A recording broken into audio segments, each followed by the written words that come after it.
Chceli ste, aby som porovnal Vineu a Marku? Zostaňte až do konca a zistíte, čo je lepšie. Či cukor alebo umelé sladidlo.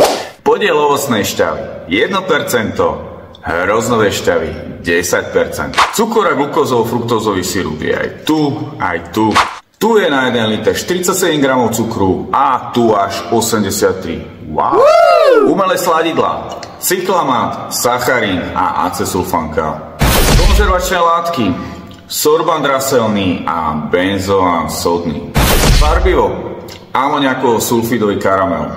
Umelé sladidlá negatívne ovplyvňujú črevný mikrobióm, ako je tolerancia na glukózu, citlivosť na inzulín, ukladanie tuku, hlad a zápach. Iné štúdie preukázali súvislosť medzi umelými sladidlami a kardiovaskulárnymi problémami či cukrovkou typu 2. Ďalšia štúdia preukázala, že dlhodobé užívanie zmesí sacharínu s cyklamatom vedie k oxidačnému stresu a k poruchám obličiek a pečenia. Takže za mňa zložením vychádza lepšie Vinea, ale teraz je otázka, čo je lepšie, umelé sladidlá alebo veľa cukru. Za mňa ani jedno.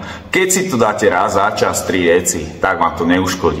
Ale keď budete piť veľa umelých sladidiel a veľa cukru pravidelne, tak vám to zdravotne ublíži. A vám čo viac chutí? Marka alebo Vinea?